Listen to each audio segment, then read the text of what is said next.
everyone. My name is Jennifer Wilson. I am the Aniawea Community Program Coordinator at the Museum of the Cherokee Indian. And I'm going to go into introductions of our artists. The first up is Keli Gonzales. We also have John Henry Gloyne, Jeff Edwards, and Roy Boney. Siona God, Kayla Dawado, Jones Skont Sawu Yawadatiad, Welling, Oklahoma, Awatasa, Degathli Lostiski, Dohiu, Agigeyuhi, Jaligi Gawoni Histi. Hi, my name is Keli Gonzales. I'm 31 years old. I'm from Welling, Oklahoma. I'm an artist. I paint, draw, I do some digital work, and I care about the language, and I incorporate it as much as I can into my work. I'm John Henry Gloyne. I'm from the Kuala Boundary, born and raised. My mother is from Pawnee and Osage. She's from outside of, she's from outside of Tulsa. I do a lot of things. Tattoo for a living. I paint any kind of 2D arts, and also in high school I started wood carving a lot, and that's turned into me doing a lot of mask carving in the past few years.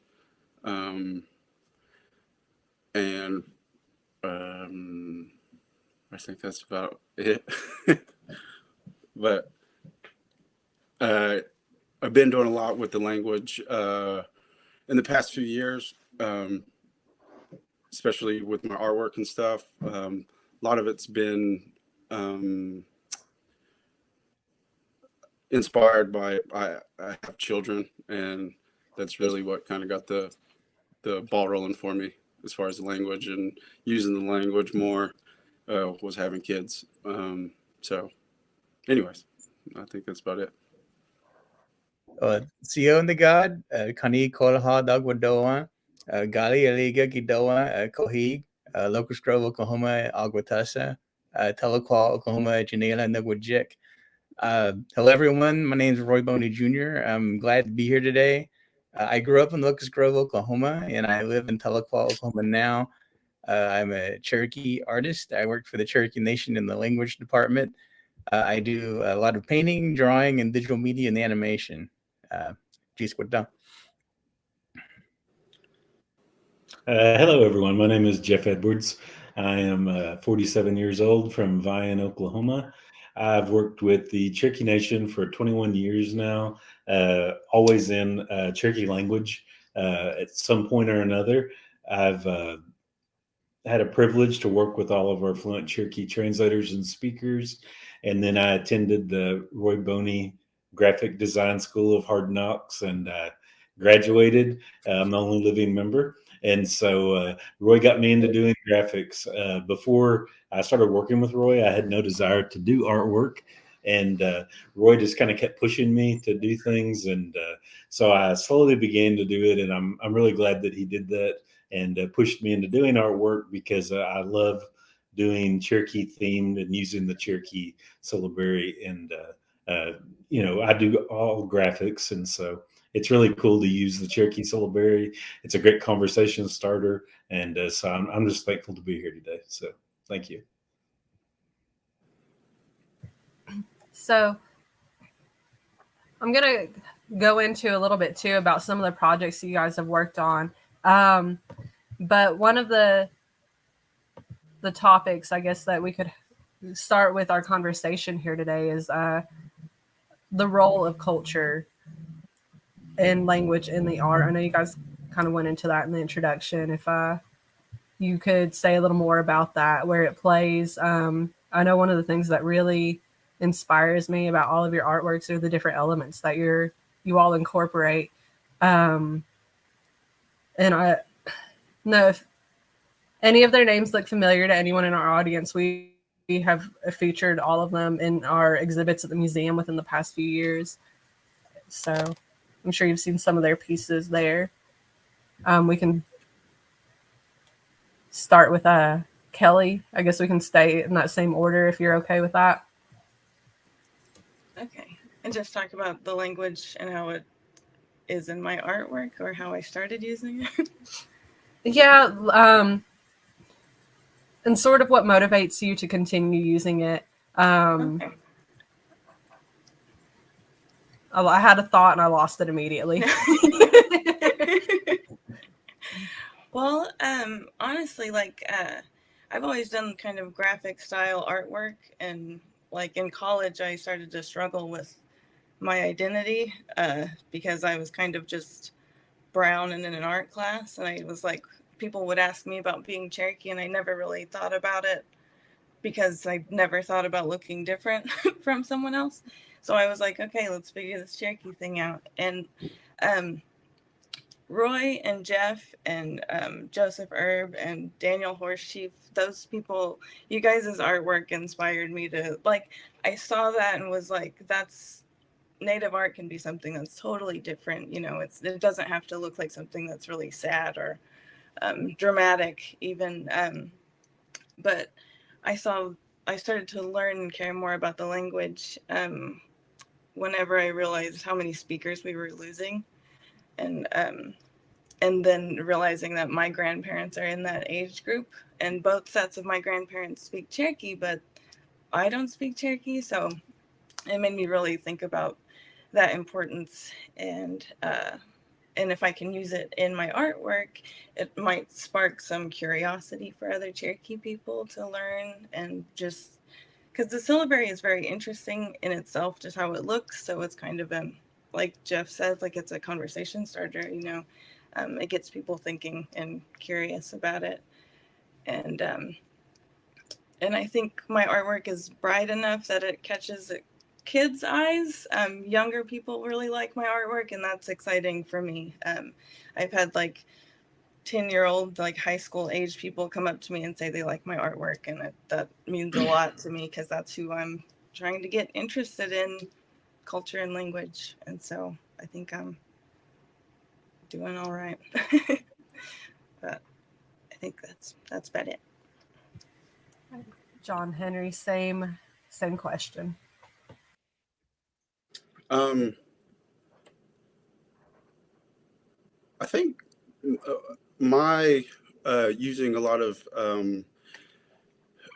language and Cherokee related things, I came a little late to it, to be honest, because, you know, I think growing up on the reservation here, or on the Cherokee reservation, I believe I really resisted doing anything that would, what I felt like at the time as a young man, that would like pigeonhole me as just doing like Cherokee things. And I like really resisted that because I just, I wanted to aspire to, like I said, just maybe not just feeling like I was pigeonholed. And so I resisted for a long time. And, you know, and then again, like I said, just once I had children, and then kind of, you know, just realizing like it's my responsibility for them to be around the language. And it just, from there, it snowballed, and I've just done more and more Cherokee related artwork since then. And now it's just kind of almost like all that I do for the most part. And like Keli said too, it's just like, if I can inspire some younger kids to get interested in doing some art or something, like that's like the best scenario I could imagine, is just hopefully inspiring some kids to create some amazing things.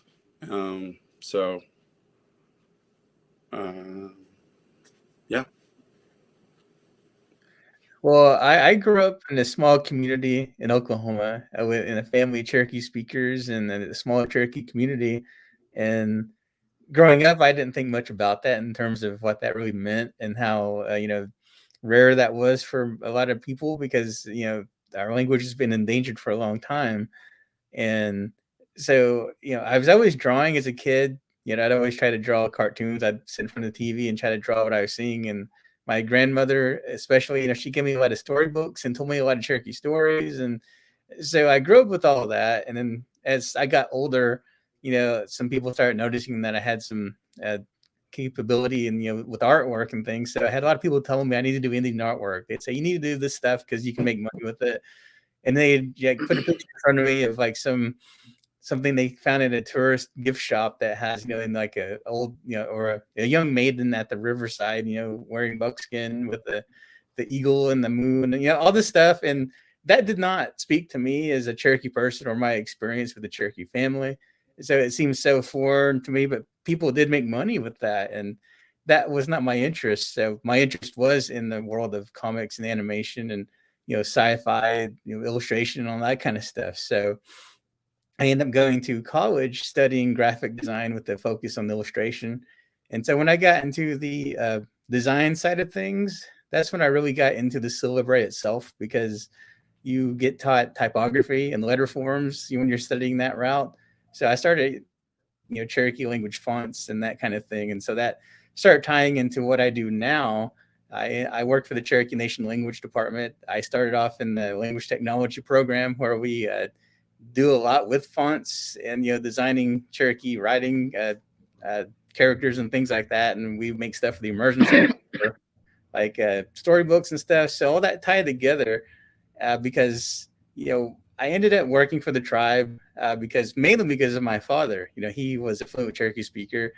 We lost him almost a year ago in a couple of weeks. And so realizing, how impactful that is to lose something like that, I didn't want to feel hopeless when he's gone. So through the years, I devoted myself to working for the tribe with the language, and I try to incorporate it into my artwork, whether if it's a design element or if it's just the title of the piece. I try to title everything in the language and use as much as I can. All right, Jeff, I think you're up. I'm up. All right. Well, I grew up in Vian, and I did not have any exposure. I heard Cherokee spoken at friends' houses, different things like that, but I didn't have any type of exposure. I knew I was Cherokee because I got free pencils and notebook paper. That was really the only way I knew that I was a Cherokee.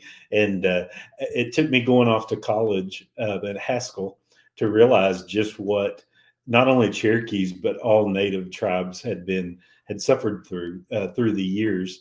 And so I really wanted to work with Cherokee Nation when I got out of Haskell. So I came back home. I'd never heard Cherokee spoken. I'd never really seen the syllabary. And I got a job working at the Cultural Resource Center. And they basically, the lady I was working with, she's passed on now. Her name was Marilyn Cochran, and she was a fluent Cherokee speaker. She handed me a syllabary chart, and at the time there were 85 characters. And she said, "You're going to learn these in a week. I need you to learn how to type." All the speakers knew how to speak, obviously, but none of them knew how to type. So they needed someone to record what they were saying for them. And then with that, I just continued my role with technology. I started working for the Cherokee Immersion School, and that's whenever I got into working with graphics. It was to make children's books, United States maps. We wanted to provide the school with everything an English-speaking school would have, but in Cherokee Syllabary. So I kind of carried that over into my artwork. While I was at the immersion school, nothing was off limits. Anything could be made into Cherokee. And like everyone else has said, I see the howling wolf at the moon, man arms raised, and eagles flying around, and that wasn't me. I wanted to bring a modern spin and include those cultural elements, not be disrespectful of them, but just kind of show that you don't have to make the howling wolf if you don't want to. Just because you're Cherokee doesn't mean you have to do those things. And even recently, I've been making some.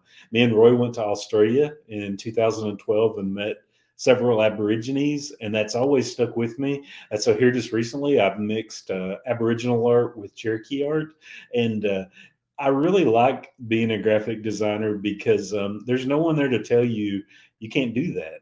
it's up to you, and whatever you end up producing is what you can do. You're going to make some people mad. I've made a really nice piece of sequoia, and then I covered his mouth up with about 8 layers of duct tape. And that piece was called Losing My Language. And people got really upset over that. And I was like, why are you mad? It's the truth. We have less than 2,000 speakers left. If you don't get it out there, people are just going to kind of digest it. And, they know there's no speakers left. But if you make something like that, it kind of gets things started. And so I'm not afraid of doing artwork like that for the better good. And that's really all I've got to say. You guys have brought up some really good points. The first point I want to kind of talk about is you've all addressed it. As Cherokee artists and just Indigenous Native artists in general, we kind of get pigeonholed into what people think Native art should be. And that's usually, the very traditional arts and then the stereotypical kind of art, like the Howling Wolf. And what I like about all of your pieces is that you find ways to marry the traditional with the modern. Well, maybe I shouldn't say modern, but like with current mediums, new and updated mediums. Because it is hard, like I'm a beadwork artist, so people have ideas of what beadwork should be, and you kind of try to challenge that. And then, of course, with beads, there's only so much you can really do. While you want to do new things, you want to maintain some sort of identity. Because Keli, I was like you, I went to college and we're the only federally recognized tribe in the state. So any college I went to in the state, unless I was with other EBCI members, I was going to be the only one there or in my classes. And it was really weird. You have people speaking for you and who they think you should be when you approach Native subjects in all of these classes. And so it's really a struggle trying to find that identity. And I find that art kind of keeps me rooted to that side of me. So with these new mediums, do you see Cherokee culture and language shifting into something new? Or how do you shift culture and traditional mediums or aspects to fit into your artwork? I'll kind of take it over because I know it's kind of a tough question, and I've actually thought a lot about this. You don't make the artwork to fit that mold.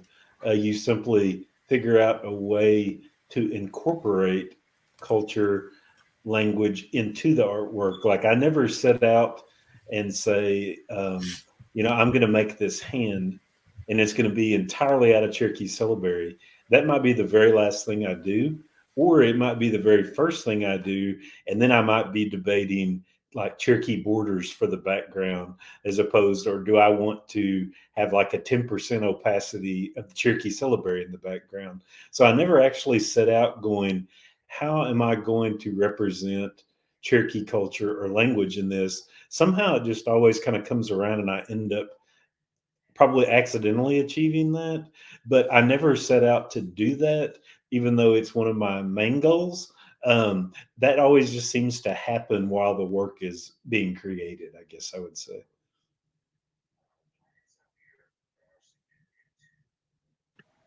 Yeah, I think it kind of just is in the idea already. I don't know. For me lately, since I've started kind of focusing more on culture and language, it's like John Henry said, it's like I can't stop. It's like I can't stop thinking about anything in Cherokee terms or how it could apply to culture, or because I've tried to kind of venture off and make something else, but it'll always come back to language or something. And so I think that's kind of just where I'm at right now and like where a lot of people are right now. And that's really cool. Seeing more people incorporate culture into their artwork, even if it's not like a traditional medium. And I think that's really cool. But yeah, that's all. Commenting on the accessibility to technology, just computers, tablets, that kind of stuff. I feel like that's ushered in a little bit more of a digital age of Cherokee art and stuff. So even like accessibility to just video equipment and making videos and that kind of thing. It's just kind of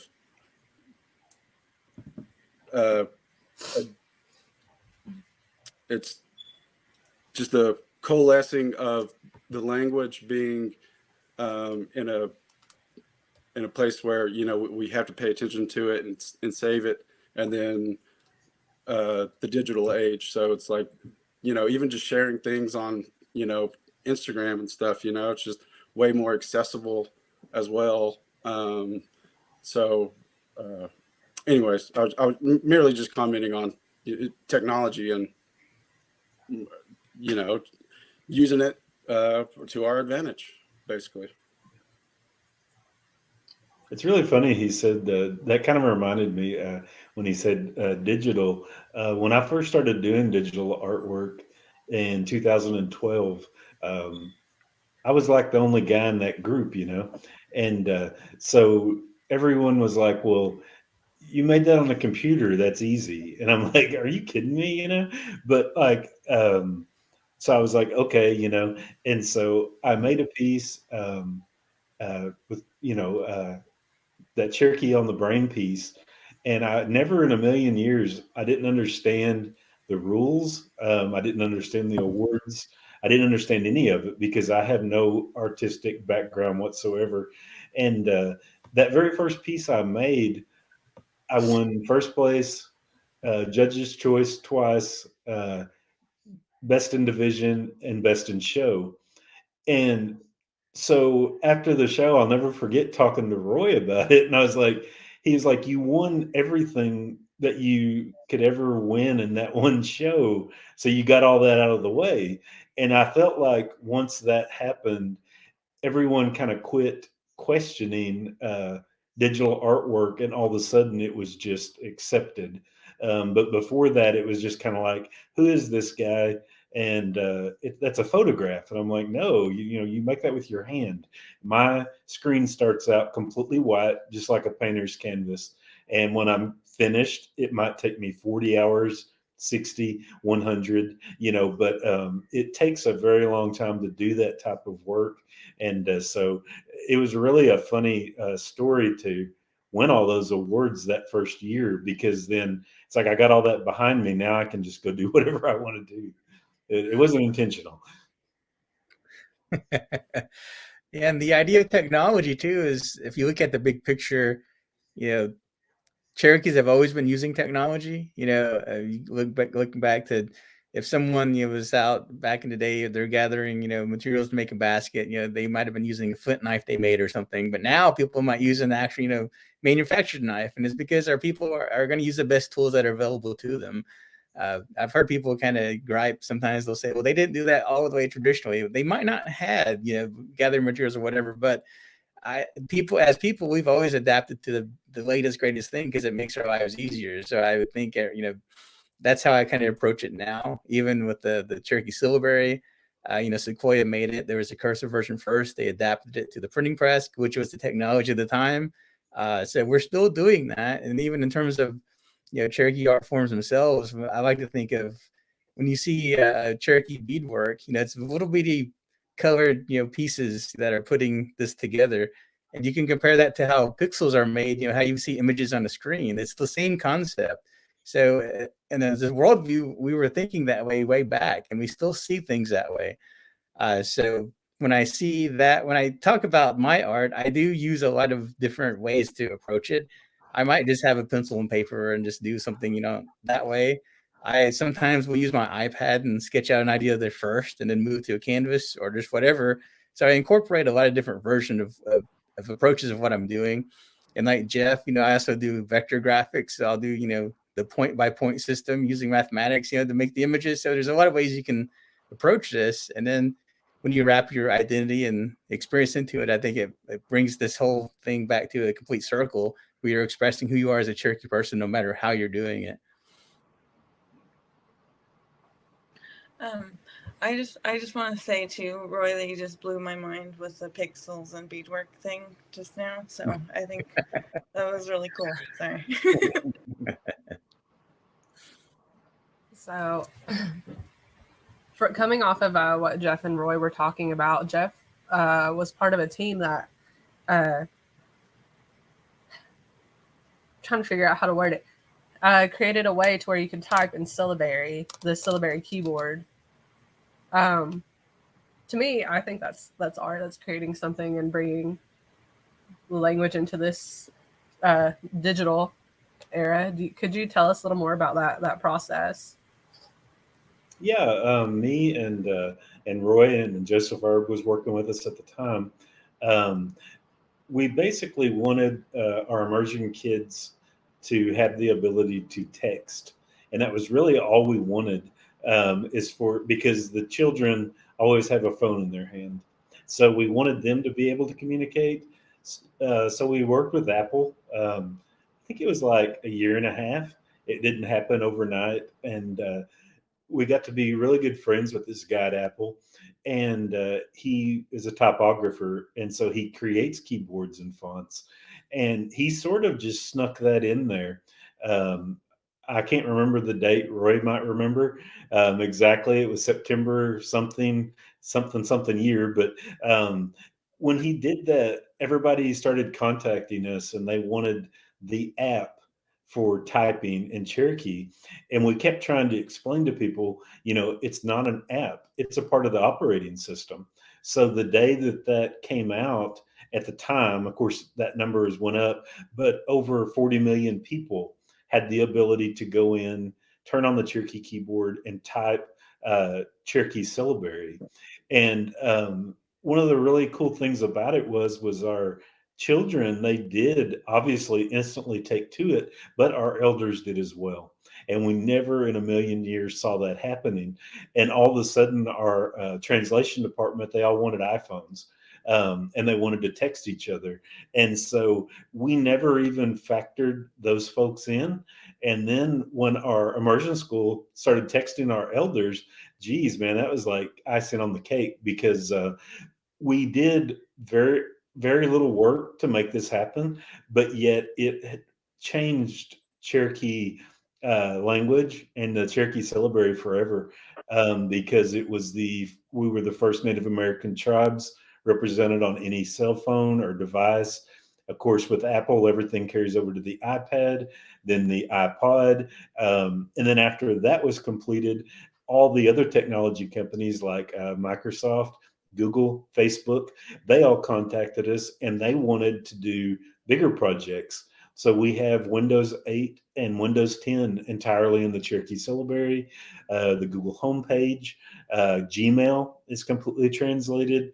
Facebook is an ongoing project where it's all in Cherokee. And the best part about it is for the user, it's all free. We want to make sure that our people are not paying to use their language. I mean, that is the last thing any of us wanted.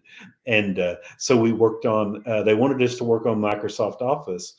And we said, no, people have to pay for that. And so we translated Office Online, which is free. Because again, we want our people to not be spending their money. And we knew with iPhones, they're $1,200. I mean, it's ridiculous. So me and Roy started going to Google pretty heavily, and Roy was really cocky.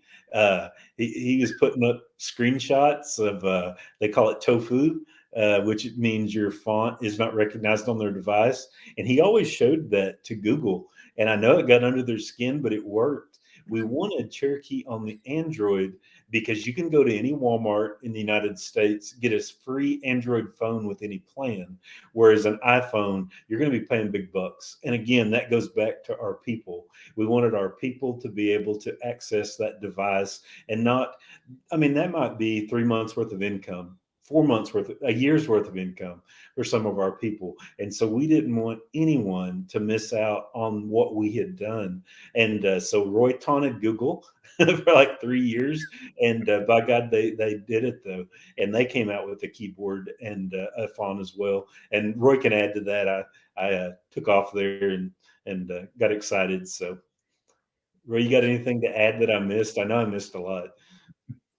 That's a pretty good overview because the idea was to get these resources to the Cherokee people. And so it's still growing. There's still technical bugs here and there, and but we're still trying our best to get it out to everybody. So it's an ongoing process. And our backgrounds as designers and artists helped out a lot because we had to work with these companies to make Cherokee fonts that are compatible with the smart screens and stuff, so they can be displayed better and all that. And so, yeah, it's been an interesting journey for sure.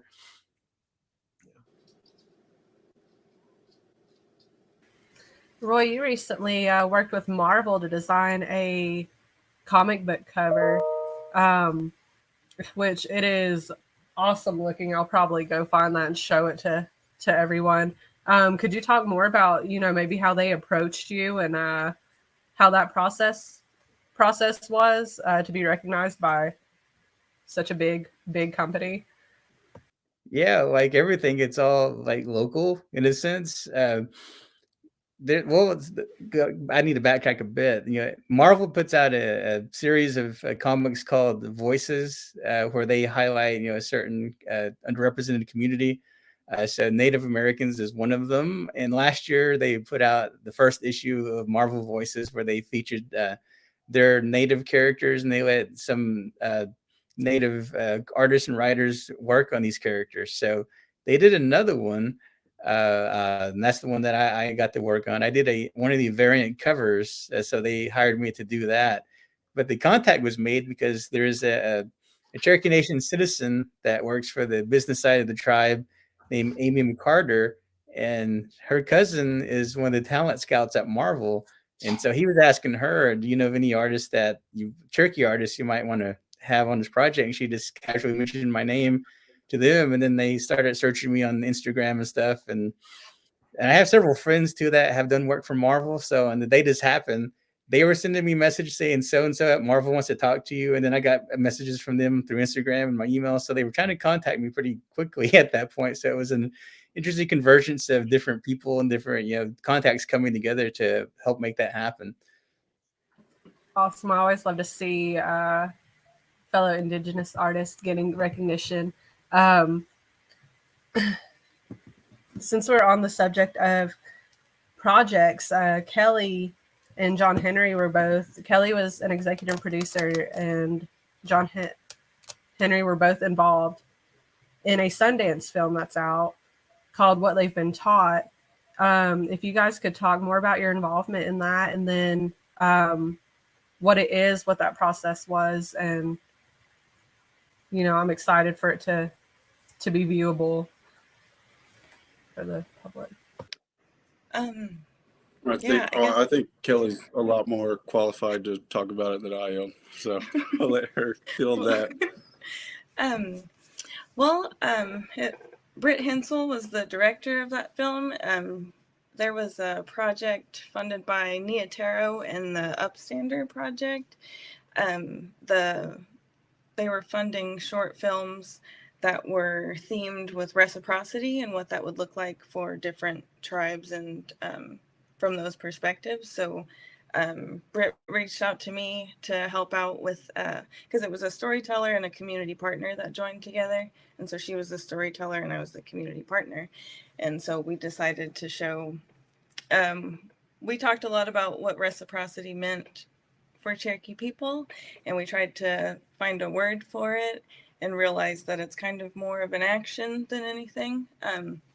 So we decided to find people who illustrated reciprocity, and John Henry was one of those people. And so you can see how reciprocity and how responsibility are important to him in this film too, with his children. And I don't want to talk too much about it, but it was a really cool project, and I learned a lot. I've always been interested in film, and I got to see these awesome Cherokee people.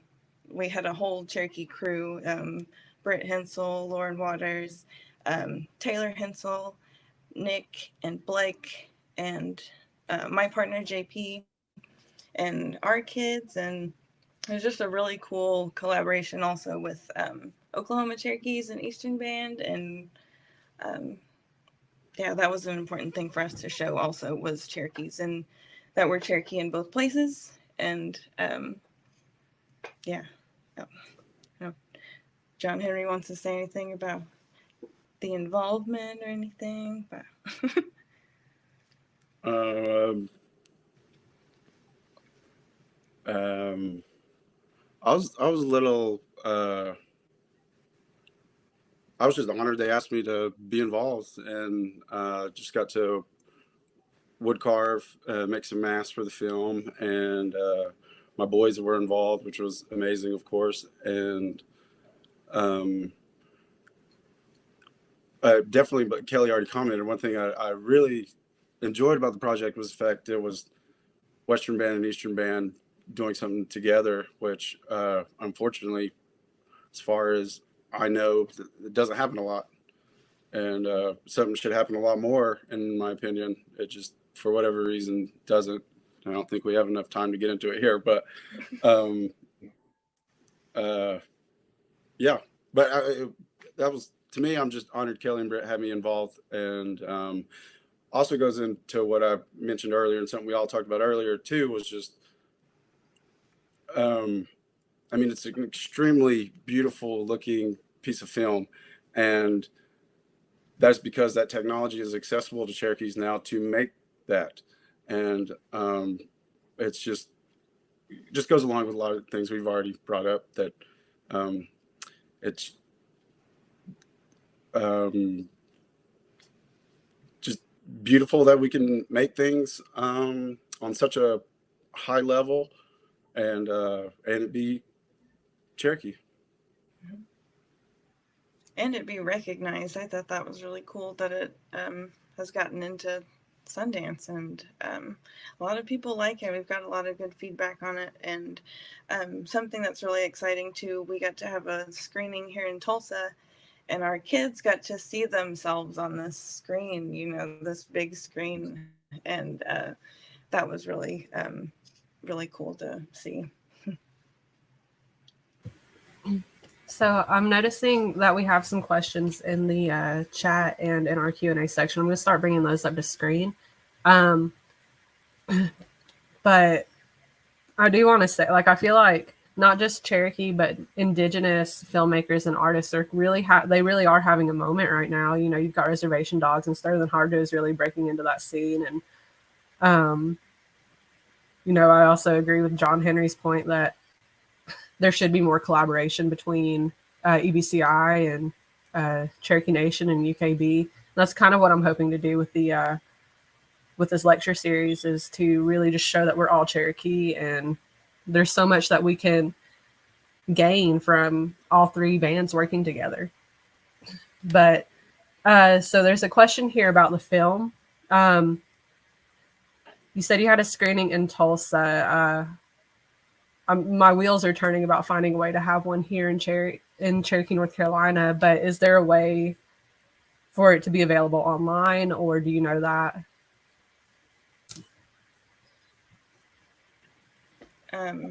You can watch it. Sorry, I just got a text about it.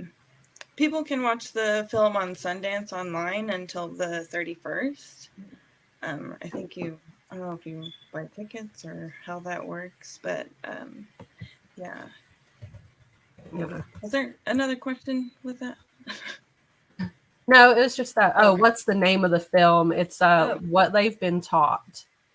Yeah, Ude Yona was the word that we picked, because I've seen it used for cycle, and then like the literal was what they've been taught, and I loved that as the, like, we landed on that and just felt that that was perfect for reciprocity and what we were trying to put out there.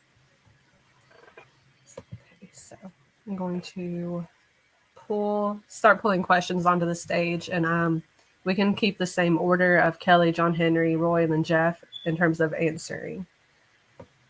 Oh, wait. Oops. Wrong button. I want to throw something too. Yes. Roy, I got 5 of your comments. So that's really exciting, and congratulations. So Well, and I'll sign them sometime. awesome. Get a solo after he signs them. $500. Yeah. Okay. Here's the first question. Daughter 10 would like to know, when you knew you wanted to be an artist, how did you know art was going to be your thing? Just like starts with me. Yes. Okay. I've kind of always been doing art. Like when I was a little kid, I would just draw stuff and draw cartoons that I liked, and started making comics when I was like 11. And they were just silly little things. And I've kind of always done that as like a just expression, or writing down something funny that happened. I'll put it in a little comic, like kind of like a diary. I kind of always done that. And when I was in high school, I didn't know what I wanted to do, but I knew I liked art. So I was like, I'll go to school and major in art. And then I just kind of kept doing it. I guess that's really it.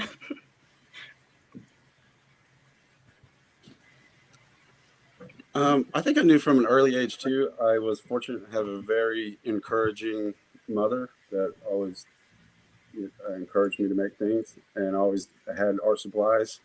So very fortunate in that. So I feel like I've always knew I wanted to be creative. And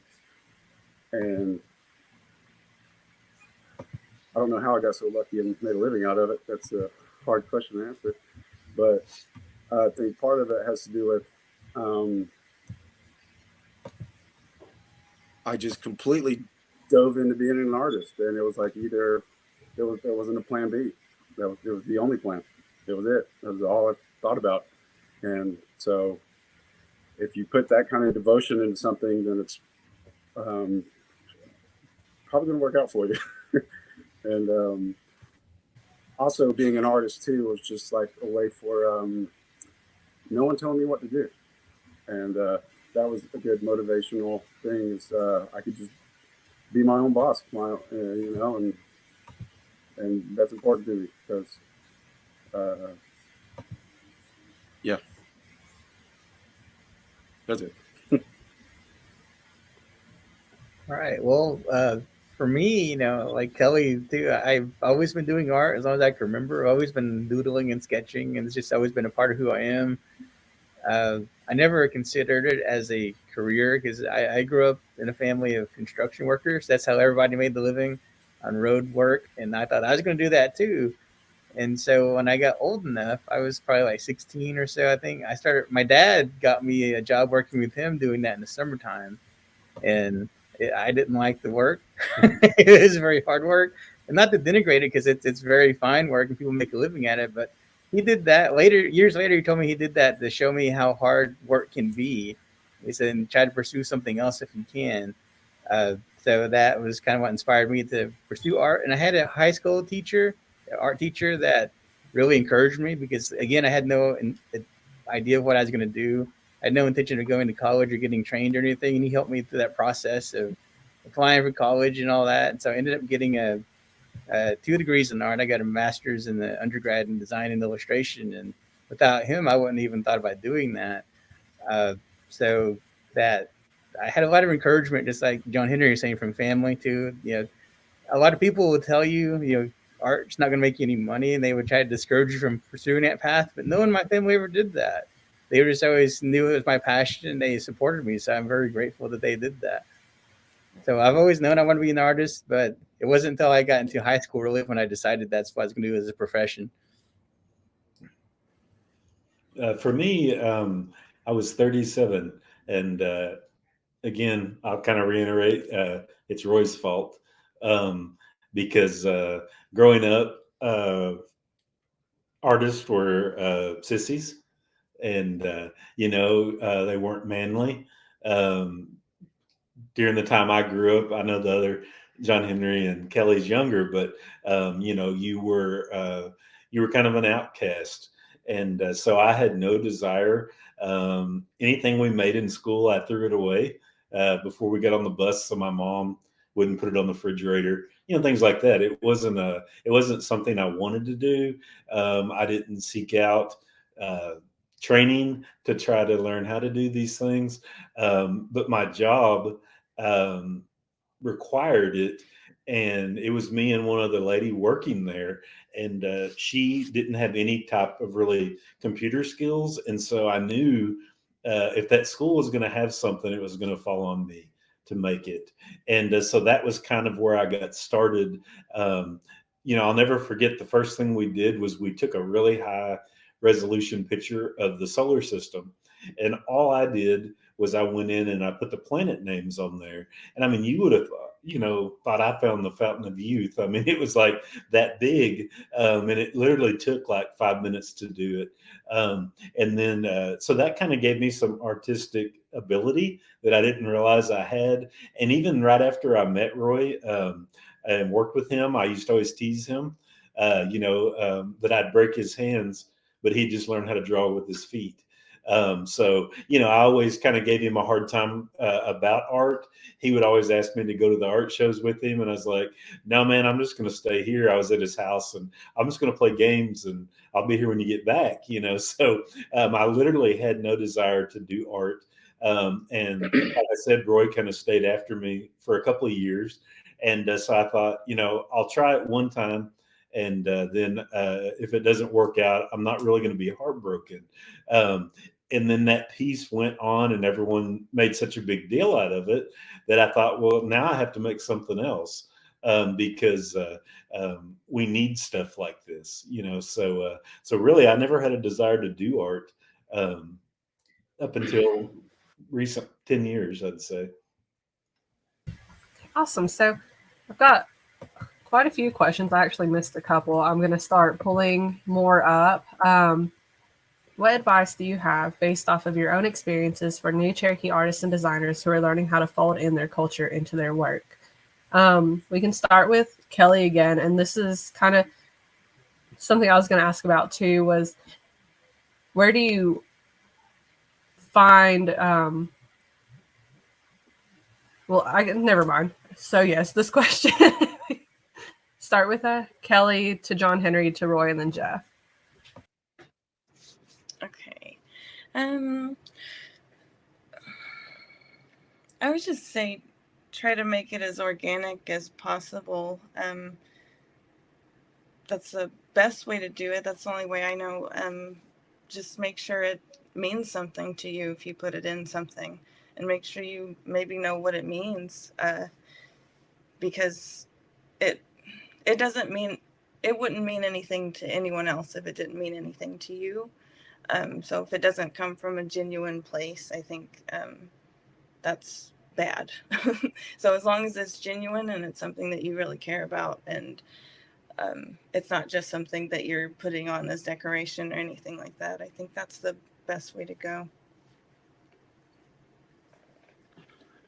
To add to what Keli said, definitely I would try to make sure your intent is pure, and then after that, be fearless and understand you're not constantly going to hit home runs, but you got to keep swinging. And every once in a while you'll do something really cool, and you just got to do the work, because as all these people know, it is work. You really got to grind it out. And so just like Keli said, just make sure you're coming from a good place, and then after that, just go for it. Yeah, and I echo the same sentiment that you just do what you need to do. There's going to be a lot of people that are going to try to tell you to do it this way, do it that way, that you're wrong, that you're being offensive, whatever it is. Someone's going to criticize you no matter what you do. If you're right or wrong, someone's going to have something to say. So you just keep doing it. Don't stop. Work hard, and try to do something every day. That's a good practice too. It keeps you from getting rusty. So definitely just be you and do what you need to do. Yeah, I mean, and to add to what Roy said, too, is people are going to criticize you, and we all know some Cherokee Indians will criticize you about something. Our own will criticize us. So but that being said,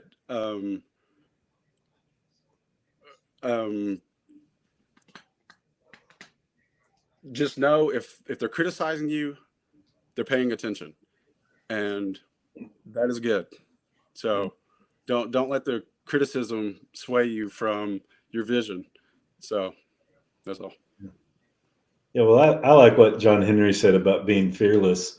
You know, you simply, the way I do things, and I would give this advice to anyone, is make something, don't forget about it, but go make something else. And so by the time somebody's talking about that piece, you almost have to look up on your computer what they're even talking about. Make something, throw it out there, and go make something else and throw it out there. Like he said, people are going to criticize you. Just grow a thick skin, because if I don't know, I'll never forget one time Cherokee Nation was taking a trip out to Eastern Band, and Roy was a brand new employee, and he was a sucker, and he got drawn into being the guide of the bus. And the first thing he texted me was, we're sitting here, there's 8 restaurants in view, and nobody will get off the bus because they can't decide where we're all going to eat. And I was like, exactly, buddy. You know, that's why nobody else wanted to do your job. And so you can't please everyone on the bus. I don't care what you make. You know, I've had people come up to me and they say, what does this even mean? And I always answer with the question, I don't know. What does it mean to you? Because it's going to mean something completely different to me than what it's going to mean to you. And you can't let those criticisms bring you down, because people, there's people out there that get off on just criticizing people and trying to bring people down, trying to, they're maybe jealous of what you've done. I hate to say that, but maybe that's what it is. And they thrive in doing these things to people. And so to me, I'm just like, hey, you know, I don't really care what you think. And I don't mean that in a bad way, because like I said, I'm already on the 7th piece of art, and you're back here talking about the first one. I don't have time to worry about the criticism. You know, I've got too much going on.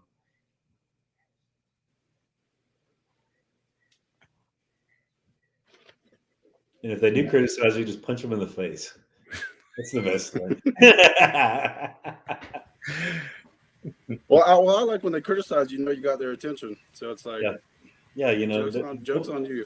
Yeah, don't harp on it, you know, just go with it and say, sorry you didn't like it. Maybe you'll not like the next one, you know. Your fans are great, and the people that don't like you probably never will. So don't worry about it.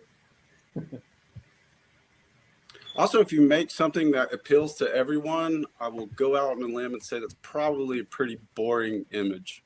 Yeah. So. All good points. Somebody asked in chat if trash talking was a prerequisite for being a successful Cherokee artist. I would go so far as to say it's a prerequisite for being native in general. You gotta have a tough spine with some of these people. It'd be your own family. Yeah. Yeah, definitely. Just teasing.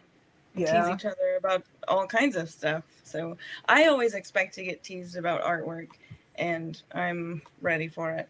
But I mean, it's fun. It's fun to have those kinds of things with people, and especially if they're your friends and they're honest with you. And yeah, I don't think trash talking. Yeah, and you know, the more you're getting teased, the more you're loved. Mm-hmm. Yeah. And if someone's sitting in the corner not talking to you, they hate your guts. I didn't even approach him. Well, I'll never forget. I was at an art show. It was like 3 years ago, maybe, or 4. It was before COVID, and Keli was there, and I knew she was an artist. I'd seen her stuff on Facebook, and I knew JP really well, and but I didn't know Keli very well. And I remember kind of getting them to the side, and I was like, "Why aren't you in the show? The stuff you put online is amazing," you know. And she was embarrassed, and I was like, "Yeah, I was embarrassed too. You don't want anyone to see what you've created because heaven forbid they don't like it, you know." And we kind of had that talk, you know, of screw it, man, just put it out there, And I was so happy that she beat me, and it sucked. But you know what? I was really happy for her because that next year there she was, and she got like I think second place or something. I can't remember right off the top of my head. I probably do, and I just don't want to tell you. But like, she got like second place, and I was like, man, that's awesome because she put it out there. And she put it all out there, and it worked out really well for her. And I was really happy because I remember this little timid girl. No offense, you're a woman, but like in the corner, and she was really scared. And all of a sudden, she was this really fearless lady, and it was awesome to see that transition. So. Yeah, and I remember that, and I remember everyone being encouraging because Roy was one of those people too. Because he encouraged me to join SIA, and that got me like in touch with other artists, so I have more artist friends now, and yeah, so like just the artist community too is amazing. I think for Cherokee people and Native people in general, I think a lot of Native people are communal. They don't care too much about the self, and I think that that's pretty awesome. Yeah, it's been really good. As Keli said, our artist community is really supportive. I mean, we joke and laugh, and we do compete against each other, but we all, for the most part, it's a pretty good community. We help each other out. Some of us do curation of shows. We'll invite them to be in the show and back and forth. I mean, it's been really great seeing that. I don't know how it is in the mainstream art world, but in at least this Cherokee art world, it's pretty close knit, and we all help each other out. Yeah. Well, I always tease on Facebook right before the Trail of Tears. I start a petition to get Roy out of my category, and it's an ongoing joke. But if I didn't do it, it wouldn't be funny. I love competing against Roy because there's sometimes I do beat him, and I don't see it as beating him. Roy taught me everything I know. Without Roy, I would not be an artist. I openly admit that. So whenever I make a piece and it does, I hate to say, I don't even say beat him. In the eyes of the judges, it placed. I'll say it that way. That's not an accomplishment for me. To me, that's an accomplishment to Roy because he was a great teacher.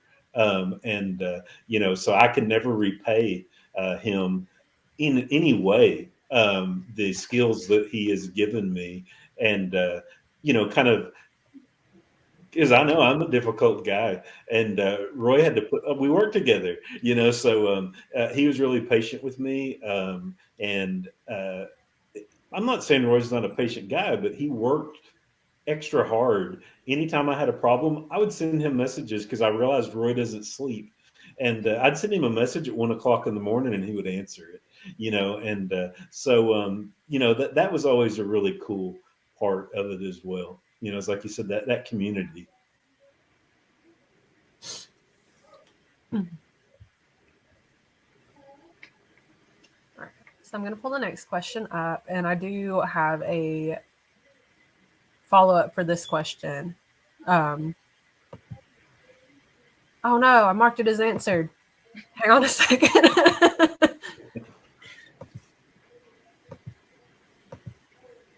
All right.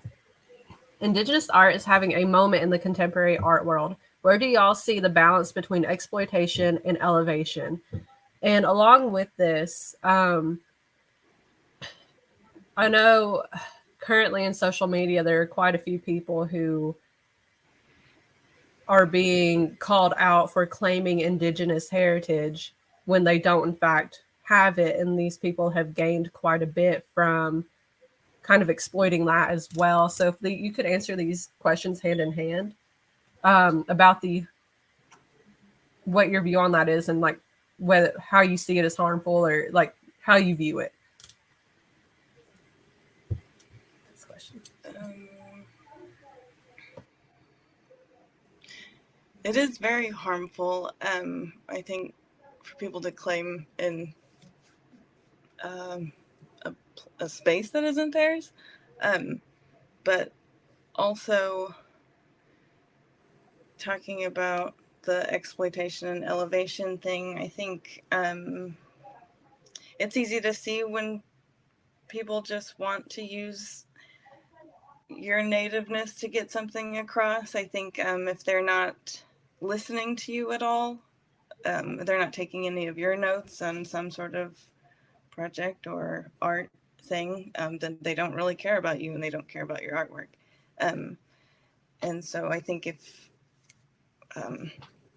also,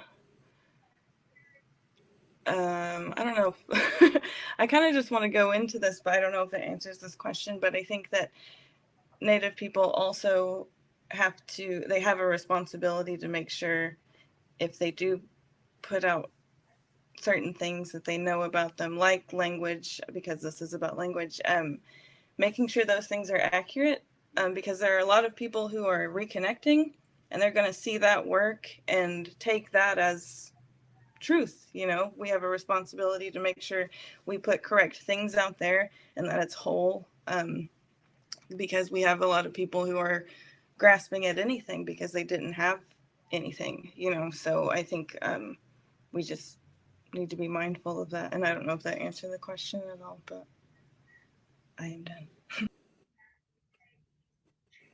I think a lot of it has to do with intent, and anyone that's trying to elevate it outside of the Native community, you really have to pay attention to their intent, and how they execute their intent has to be paid attention to, you know, just so you know you're not being exploited. And that is a extremely slippery slope. And it's difficult to navigate. But I bring up intent again, and sticking to your guns, and, you know, standing up for yourself when the time comes. So it's kind of what I see.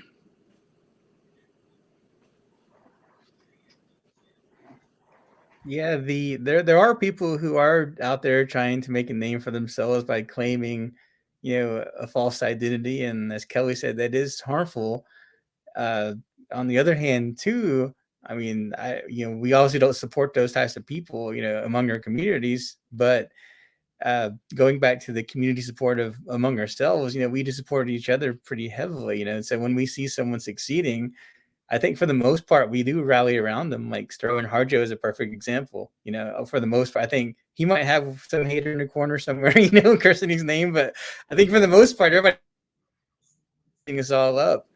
And when you talk about, you know, the visual arts, you know, we had there is a infamous, you know, artist named Jimmy Durham who claimed to be Cherokee, and he had a pretty successful career for many decades. Really, you know, made lots of money, but he traded off this false identity, and it took a long time for and it's still being chipped away at, but for the mainstream art world to recognize that he's a phony and that the Cherokee communities don't even recognize him.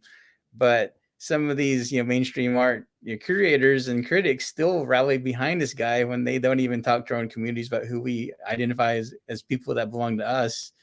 And, you know, I've been part of some of those conversations and things. I have several friends, you know, that work in that realm with the, you know, doing the critique of art and critics and things. Like a perfect example is America Meredith, you know, the Cherokee citizen who has the first American art magazines, pretty heavily into that fight too. So we do our best to try to bring light to these issues, but on the same token, we don't want to get so bogged down in them. That's all we're doing. We want to create our own work, and we want to make work that's strong enough on its own to combat those types too, where they can't even, you know, lay, you know, a figure next to what we're doing. Yeah, I mean, I totally agree with everyone. It's really frustrating on the exploitation. You have some actress or actor, we'll just say either, you know, coming out and claiming they're Cherokee. To me, that actor should have been claiming that first and foremost from the very beginning, because Cherokees are proud people. We are proud of our heritage. We're proud of our culture. And like I said, in my case, the only way I knew I was Cherokee is I got school supplies, but I still knew I was Cherokee, you know. And so I feel like if you're at a low point in your career and all of a sudden you want to tell the world you're a Native American and you expect that to raise your career somehow. I don't really know how that would make a difference to, I don't know how that would help you by all of a sudden making false claims of being a Native American. But, it's like Roy was saying, we know who the real people are and then the ones that aren't. And so to me, it's very harmful whenever someone makes that claim and then all of a sudden they're asked to make it, back it up.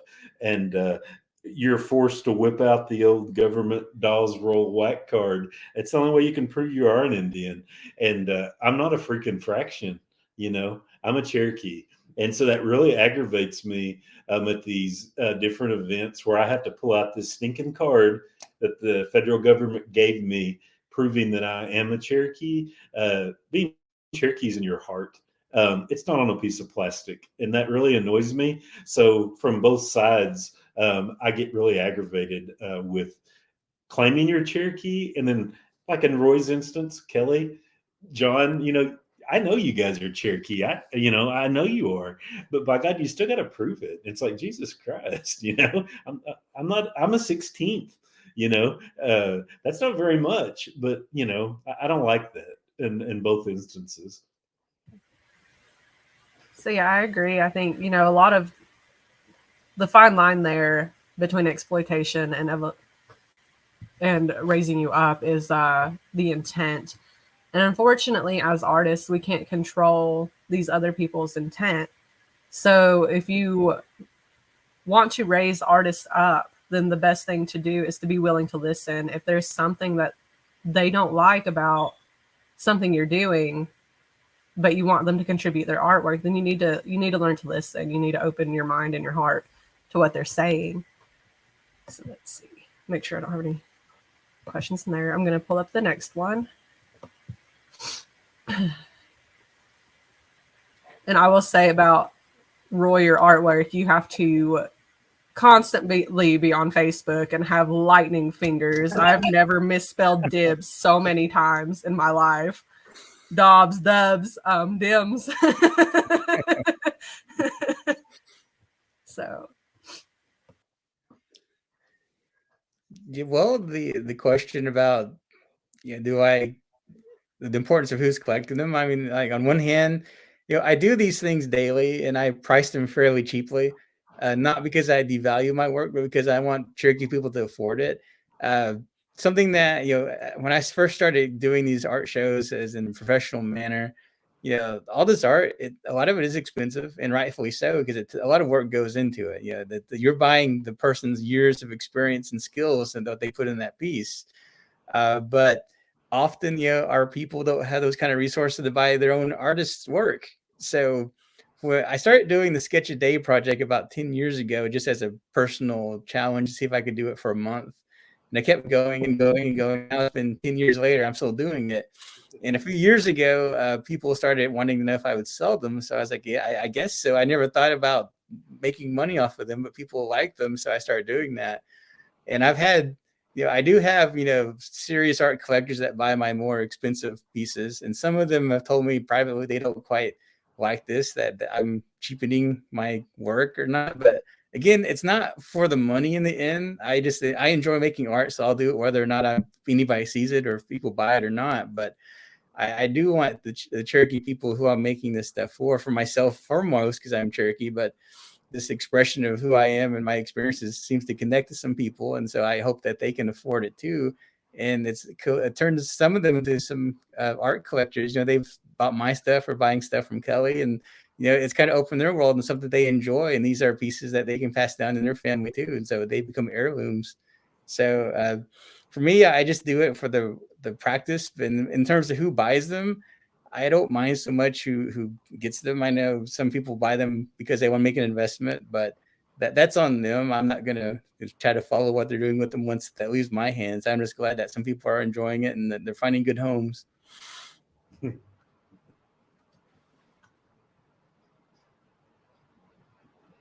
I really love Roy's answer there, because up until the pandemic, me and Roy always share a booth at Catoosa, and we have a free wall, and it's all the stuff we can't get rid of, and we get tired of taking it to shows.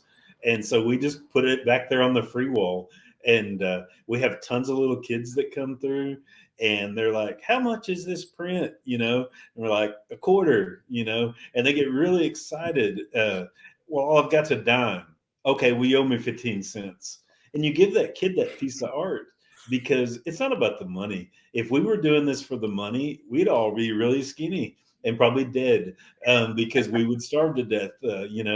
It's not about money. It's about giving someone something that they can't live without.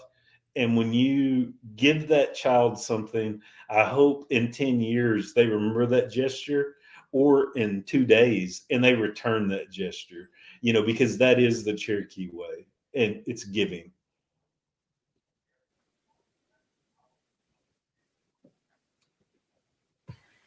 All right, so this next question is going to be for everyone, and we'll go through our same rotation. What art project would you work on if you had unlimited time and resources? Wow. I don't know. I'd probably make a film that's like, there's this movie with Jack Black and Michael Cera called Year One, but it would be about Cahokia, and it'd be like a slapstick comedy, but it's about Cahokia, and like, that's about it. That's all I got. There's my big idea. If someone else would like to take it, it's your. The only thing I've thought about making, and I know I'll never have the time to make it, it'd be cool to make a stop animation film. Again, Cherokee related. I've thought about it for a few years, but I probably will never have the time to do it. But anyways, I guess that's my answer. Yeah, I have a similar answer, because in grad school, that was my project thesis, was a stop motion animation in Cherokee language. It was a real short film, cool. because it's so labor intensive. It has to be short in the amount of time you have to do something like that. So, if I had unlimited time and resources, it would be definitely an animated Cherokee film. I've done smaller projects like that in the past. Cherokee Nation's working on an animated series right now that I'm part of, and Keli is too, actually. And that's been really fun, and that's just kind of give me a taste of what it could be. So that'd be my dream project. My dream project is insane. It's something me and Roy came up with about 10 years ago. Roy is going to do the art. I'm a big NASCAR fan. So Roy is going to do all the artwork and design my NASCAR, and then I'm actually going to race it. This is a dream that you can laugh. Roy's laughing because he knows it's true. We've talked about this and what was going to be on the hood, what was going to be on the tailgate. And I wanted Roy to do all of the artwork because, Roy is my secret hero. And we always talked about doing stuff like that. And we've always talked about working on an art project together. And of course, time never allows that. But it would be really fun to have a Native American themed NASCAR. That's what I want to see. That'd be really funny, like with the Indian cars, like yeah, they're all on donuts, and like all their different windows size tires down. The car from smoke signals that only goes backwards. Yeah, I mean, we're not going to win the race. We're just going to be there. We're just cruising around in a circle. Yeah, just cruising. Counterclockwise.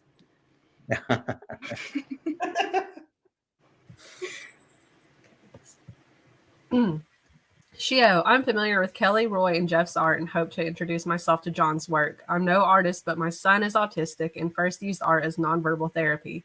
He's developed so much. So what's the best support to nurture an artist? I'd say just keep encouraging him in whatever he wants to do, like the mediums that he wants to work in. And just encouragement. And I think I actually know this child, but he's very smart, and he developed this character. We were in a class together. We were in a film class together where he actually came up with monster in the horror film. It was Shadow Man, and it was the coolest thing. And he just like out of nowhere drew this like super cool Shadow Man monster, and I was like, all right. Anyway, but yeah, just encouraging him and just keep supporting whatever he wants to do, I think is best. I think Keli kind of said it best. Yeah, I think like the best way to nurture that is just through encouragement. My son, his medium is clay, and it gets all through the house. It gets on the feet, but he's so creative, and as much as it's frustrating, I just nurture it because he is talented. Even if you have to like say it's confined to this space, just to kind of minimize the household destruction. But yeah, encourage and keep them doing it. All right. Here's our next question. What is your favorite word in Cherokee and why? And I will leave this up to you guys because my favorite word is any word I learn. Because right now it's a fight. Like John Henry said earlier, you know, you feel a responsibility to your kids to kind of hold on to that and grow it just so they have it when they're growing up too.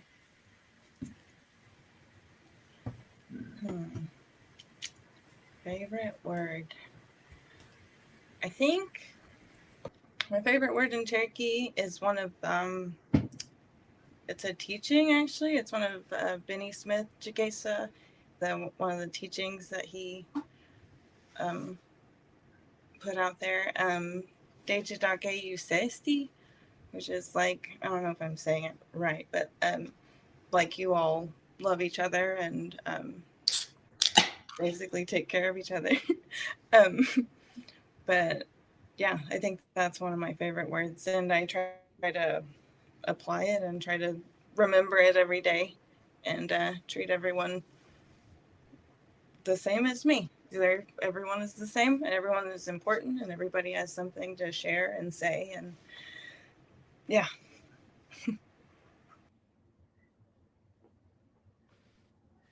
It's an interesting question, and I'm kind of thinking too hard on it at the moment. But if I think of one, I'll chime in for sure. Well, I was thinking about that too, and it might seem kind of odd to be a favorite word, but it's a word I heard a lot growing up. Was "esawai," which means be quiet. And so it reminds me of all the members who are passed on now that you were Cherokee speakers. So but yeah, it's fun to say, and it's got that Cherokee sound in it. So I like that word quite a lot. I have tons of words, invented and real words. I like to, with all my Eastern Band friends, we always say Wadowski. It's always cool to combine Eastern Band and Western Band dialect.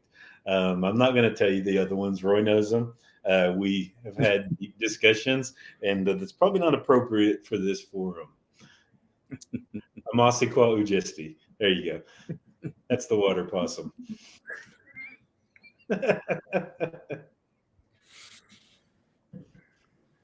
Or salt possum, depending on how you said that, Amal.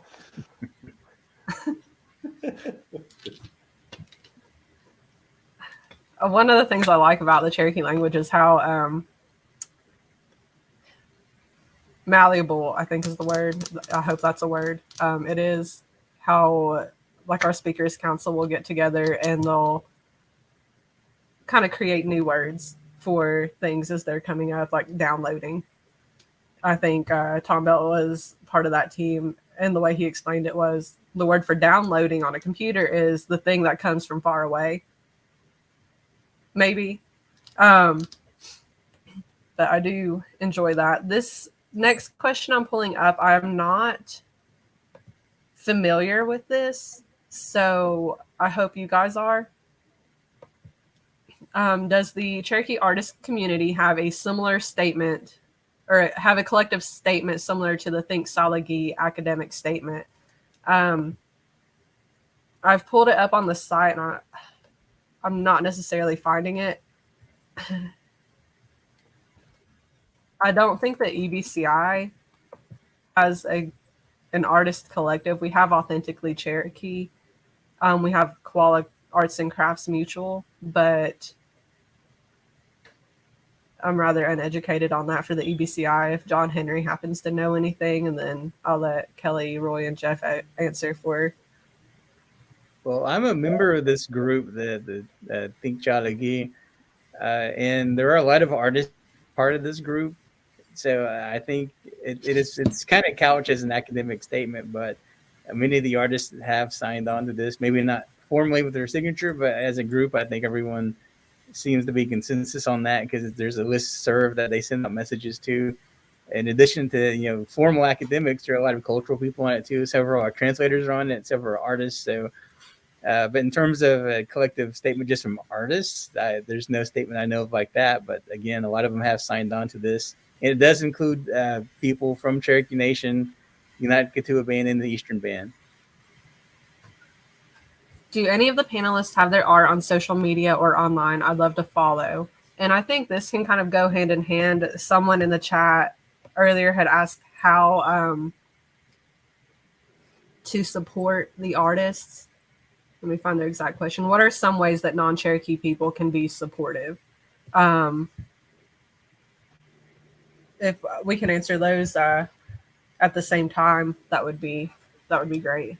So we will start with you, Keli. I just have a Instagram basically. It's at sideshow_Kel, and it's all lowercase. And so I just put stuff on there, and I also have a link in my Instagram bio that goes to some fundraisers that I have, which would be a good way for non-Native people to support my artwork, I guess. It's not really supporting my artwork, it's supporting families. There's some different fundraisers on my website. There's one specifically that we got Black Lives Matter translated into Cherokee, and I put that on a shirt, and that money from those shirts goes to the Friedman Foundation, because that's something that's really important to me, and because that's something that goes into language too. If we can say it in the language, then it's a concept in our culture. So yeah, that's Instagram, I guess, is best way to get a hold of me. Yeah, I have an Instagram and a Big Cartel store, and that's really it. Yep, that's it. Yeah, I've got Instagram and Facebook, and I got a website, and I'm fairly easy to find online. If you search Roy Boney, Roy Boney Jr., either one, I usually come up pretty quickly. I'm fortunate I'm the only one. Well, my dad was Roy Boney Sr., and he would joke, all this stuff was about him and things. So, but online, I'm pretty easy to find for that fact. There's not many Roy Boneys out there. Yeah, you can find me on the Facebook, and I put my art up there, and my dogs. If you like dogs, by all means, check it out. I can't go and take children out of their home legally to give them a better home, so I put my energy towards dogs, which no one seems to care if you go take their dog. I have 12 dogs. They're all adopted.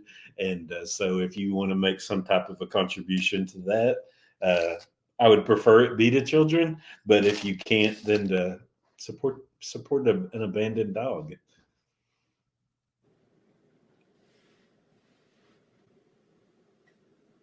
Nice slot. And then I have a question I'm going to ask just to kind of end things on. Hello. Yes. What is the weirdest response or funniest question you've ever received in regards to your art? And don't worry about being super professional. We know the experiences probably aren't going to be, so so go for it. I can't think of anything off the top of my head, so if someone else would like to. I'm thinking too. So if somebody thinks something, go ahead. But I'm thinking. Well, I've got one. The very first art show I entered, or native art show, as a native professional, I guess you'd say, was one of the Trail of Tears art shows here in Tahlequah at the Heritage Center, and it was a Andrew Jackson that was like kind of zombified, and some lady came up to me at the show and asked, "Why is it so ugly?"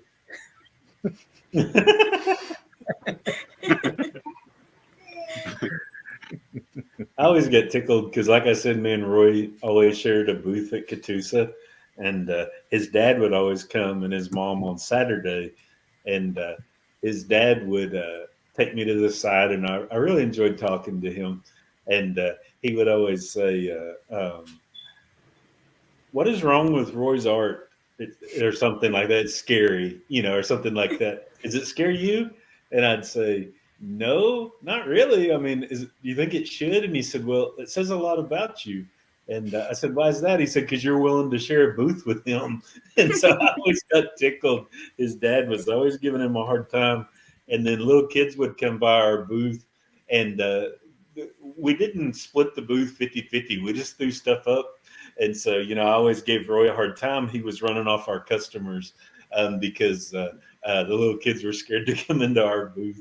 But probably the funniest thing, it's kind of like Roy, people that aren't cultural, maybe, or don't know Cherokee culture, you can make like an uktana or something like that. And I'll never forget, this old man asked me one time, he said, the day I see a snake with the horns is the day I'll die. And I thought, well, you're looking at one, because he didn't understand Cherokee culture, and so I thought that was always really funny was people say really strange things. Why is there an eyeball in that guy's hand? Well, maybe you need to read a little bit, it's a learning moment. So even though it's funny to us, you should try not to laugh and use that as a teaching moment. And explain to them why there's an eye in this guy's hand, or why the uktana has horns. It's a moment to teach. So it is funny, but we need to take advantage of that and teach people our culture. Yeah, especially with a lot of the Mississippian symbols and air designs, most of them are symbolic of something more poignant than what you might just be seeing in front of you. Yeah. I had a lady, I was designing a mascot for a school. It was just really recently. And she knew I was a Cherokee graphic artist and I used some different symbols. And she said, I really like your work, but you're an Indian, right? And I said, yeah. And she said, well, why don't you do some Aztec stuff? I was like, I'm not a freaking Aztec. I'm a Cherokee, And so the people don't realize you don't group all Native Americans together. We're all Cherokees are different from Navajos. I mean, everyone's going to have a different experience. And so don't make the mistake of grouping all Native Americans into one group. I wasn't offended. I thought it was really funny, but secretly I said that to her, and I was like, well, I'm not an Aztec artist. I'm a Cherokee artist. So you can have fun with it. And I just thought of I don't have a specific funny reaction to my artwork, but I do like to see how elders react to my artwork.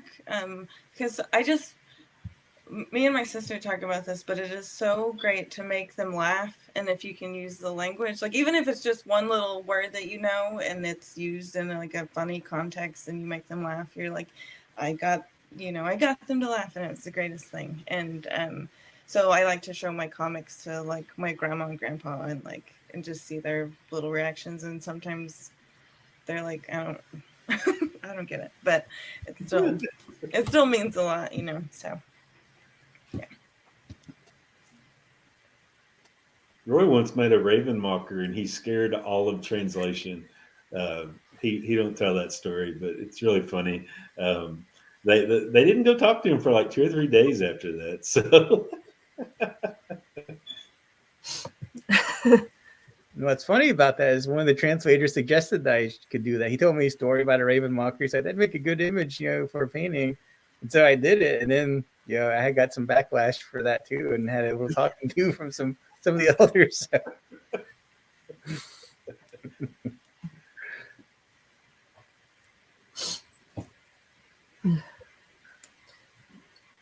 Yeah, we do that at the museum too. Like some of our jokes may not be super appropriate, so we keep them pretty internal. At the art show, everybody just kept covering their eyes and like running away.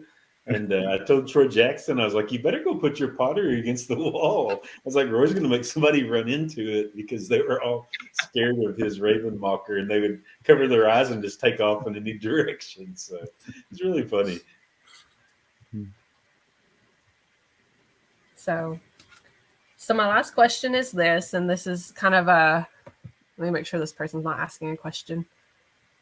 Okay.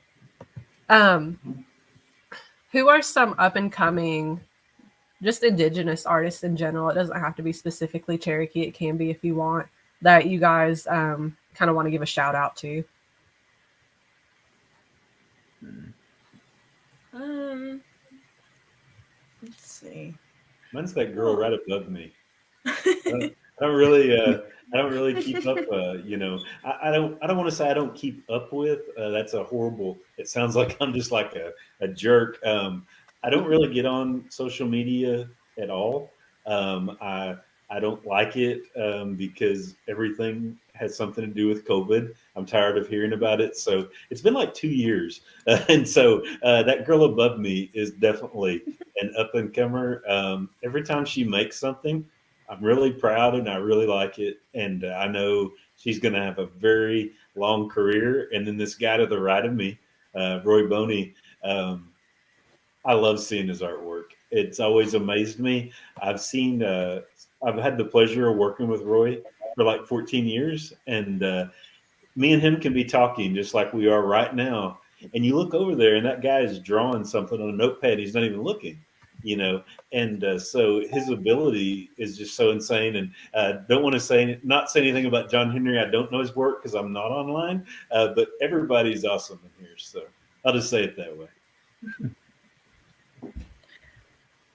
No, I really like Kendra Swafford's work. She's a Cherokee painter, watercolor painter. Her work is really, really great. And I think her star is rising.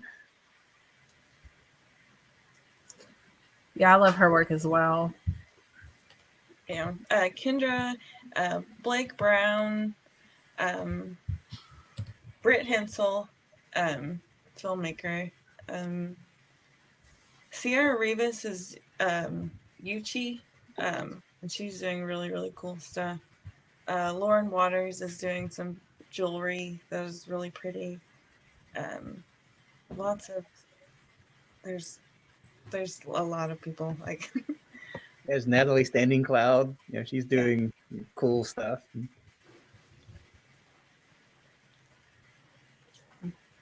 Some pages, the social media to post, but I can't.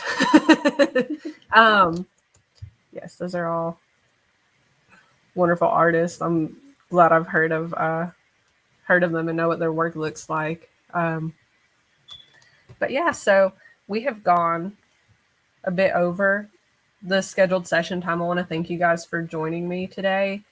I want to thank everyone for tuning in. And keep an eye out on the museum page. Our next lecture is going to be on February. Let me get this right because I've been telling my speakers the wrong days. It's going to be on February 16th, and it's going to be on cultural preservation, where we kind of look at THPO and NAGPRA and its role in cultural preservation, as well as what the school system here is doing in terms of cultural preservation, as well as some other entities in the area. And so I hope you guys tune into that one as well. I'm going to end the session.